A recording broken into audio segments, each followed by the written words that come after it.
As of right now, this is coming right up the spine. It was a storm that affected the entire state, and that included Walden Woods South.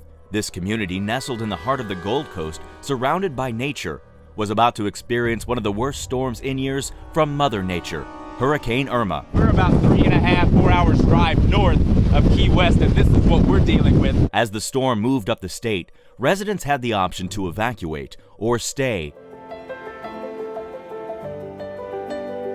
Quite a bit of heightened fear, a lot of questions about what's, should they leave, should they come, should they go? And as the storm drew closer, we had more people evacuate, more people ask questions. What's the wind rating? How can they sustain? What's it going to look like in a storm? We just had to show you what's going on out here and how quickly the conditions are worsening. It started hitting Naples. That's when I decided it was time to go. Preface for the hurricane, is a lot of news, mandated evacuations. And we said, well, we've been through several before, we're going to stay. I couldn't get my wife to leave. She says, I'm not leaving the house. We had our emergency kit, we had our water, gas tanks were filled. We were ready to go, moment's notice. But at the time, where do you go? We decided to stay. We bought plenty of water, food, and even our dog food. And with the constant warnings about manufactured homes, residents were understandably nervous. We had never been through a hurricane in a manufactured home, and just undetermined what was going to happen. I never experienced one in my entire life. We were just praying to the Lord that, safety was our main concern. But before the wind started to blow and the rain started to fall, the community came together. How everybody came together as a neighborhood, we have some people that are in their 90s, everybody kind of took a captain of the street and everybody was checking. And, people do rise to the occasions when you have these things, and it was neat to see everybody pull together, and really perform as a community. We have several people in the community that are singles and just moved in or on oxygen. So we made sure that they were well covered with another person in the community to look after them if the hurricane hit here. We were in constant contact with those folks that stayed here to make sure they were okay.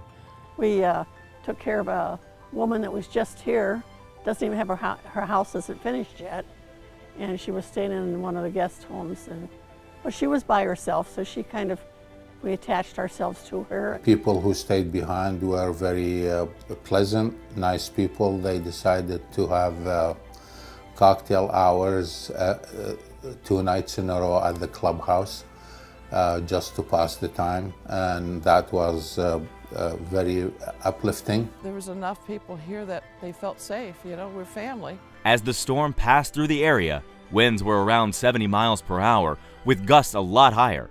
Just hearing the gusts of the winds and the rain, against our home, I didn't sleep all night. You could hear the wind, obviously, but we were solid. The house wasn't squeaking, the house wasn't moving, the windows stayed tight, and we felt quite comfortable. Hurricane strap's a standard issue in Florida. These things are here, and they're built well because we are in a hurricane area. It's part of Florida. It's part of being a Floridian. The old joke is a lot of Floridians won't even get out of bed until it's more than a Category 3. They're all just tropical storms to us. But with the new people coming in, you want to make sure that they do feel safe. But as the sun rose and Irma moved on, residents came out with what they found was their community, their homes, their neighbors were all standing strong. The next day, I said to my husband, I can't go outside to see if there's damage. You can go. And he went out, and no damage. No damage in this entire community, but little minor damage. We had a couple shingles that came off, and they are currently taking care of that. So they're standing behind these homes, and it's great. I was concerned about the home, although I knew that Nobility had good solid homes. I wasn't afraid of the home itself. I emailed back and forth with a lot of people, and they went out and looked at the house to make sure it was good and safe.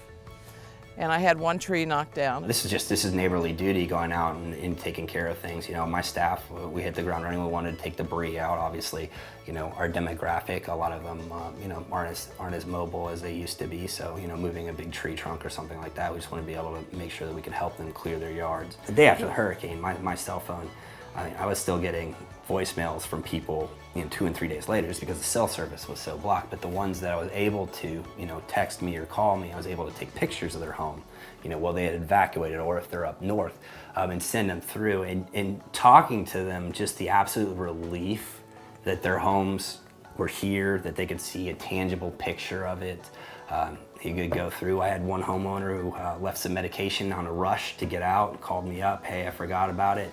Can you put it in my refrigerator? You know, went in there and he put it in the refrigerator for her. I have to thank, again, the community, the neighbors and the people, but the management here, there's not enough thanks. Not enough thanks. Absolutely. And Bill is tremendous. Him going around, knocking on doors, making sure people are great, and calling the power company to make sure that a lot of the elderly here are taken care of. He just went over far and beyond what was called for as far as management goes. I've never dealt with anybody of his stature. Fortunately, the community came out smelling like roses. The price, the well-built home, the sunshine, the people. Does it outweigh the hurricane headlines that are a part of living in Florida? Or every phone call is, you know, how's your house? Is it going to survive? I heard that mobile homes. Now, that's what aggravated me the most, is a lot of people up north, unless they're in the business or own one, they have no clue what a manufactured home is. They have absolutely no clue. I would put these homes up against a stick-built home any day on a wind tunnel test. We left the day before the day after Hurricane Sandy hit up there. So when I moved down here, they said there's hurricanes. I said I just left one. It was in New York. It's a fabulous, fabulous community, and we are just so excited to live many happy, healthy years in Walden Woods South, and just live the life to the fullest.